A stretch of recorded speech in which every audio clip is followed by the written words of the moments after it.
The very word secrecy is repugnant in a free and open society, and we are, as a people, inherently and historically opposed to secret societies, to secret oaths, and to secret proceedings.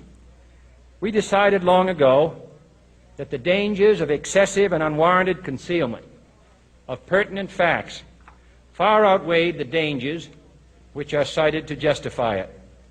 Even today, there is little value in opposing the threat of a closed society by imitating its arbitrary restrictions. Even today, there is little value in ensuring the survival of our nation if our traditions do not survive with it. And there is very grave danger that an announced need for increased security will be seized upon by those anxious to expand its meaning to the very limits of official censorship and concealment. That I do not intend to permit to the extent that it's in my control. And no official of my administration, whether his rank is high or low, civilian or military, should interpret my words here tonight as an excuse to censor the news, to stifle dissent, to cover up our mistakes, or to withhold from the press and the public the facts they deserve to know. For we are opposed around the world by a monolithic and ruthless conspiracy that relies primarily on covert means for expanding its sphere of influence, on infiltration instead of invasion, on subversion instead of elections, on intimidation instead of free choice, on guerrillas by night instead of armies by day. It is a system which has conscripted vast human and material resources into the building of a tightly knit, highly efficient machine that combines military, diplomatic, intelligence, economic, scientific, and political operations. Its preparations are concealed, not published. Its mistakes are buried, not headlined. Its dissenters are silenced, not praised. No expenditure is questioned, no rumor is printed, no secret is revealed.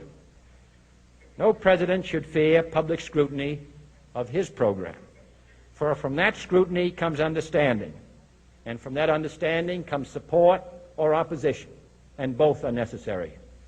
I am not asking your newspapers to support an administration, but I am asking your help in the tremendous task of informing and alerting the American people. For I have complete confidence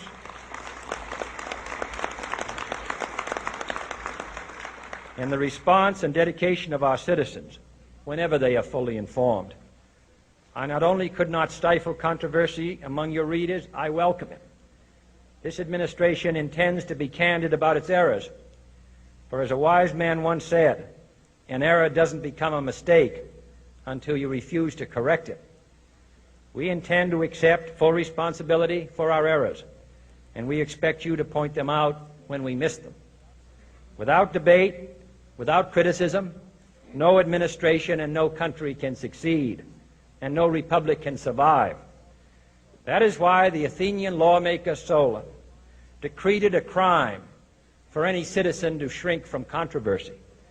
And that is why our press was protected by the First Amendment, the only business in America specifically protected by the Constitution, not primarily to amuse and entertain, not to emphasize the trivial and the sentimental, not to simply give the public what it wants, to inform, to arouse, to reflect, to state our dangers and our opportunities, to indicate our crises and our choices, to lead, mold, educate, and sometimes even anger public opinion.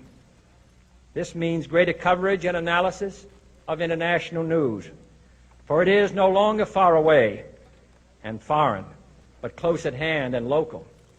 It means greater attention to improved understanding of the news, as well as improved transmission. And it means, finally, that government at all levels must meet its obligation to provide you with the fullest possible information outside the narrowest limits of national security. And so it is to the printing press, to the recorder of man's deeds, the keeper of his conscience, the courier of his news, that we look for strength and assistance, confident that with your help, man will be what he was born to be, free and independent.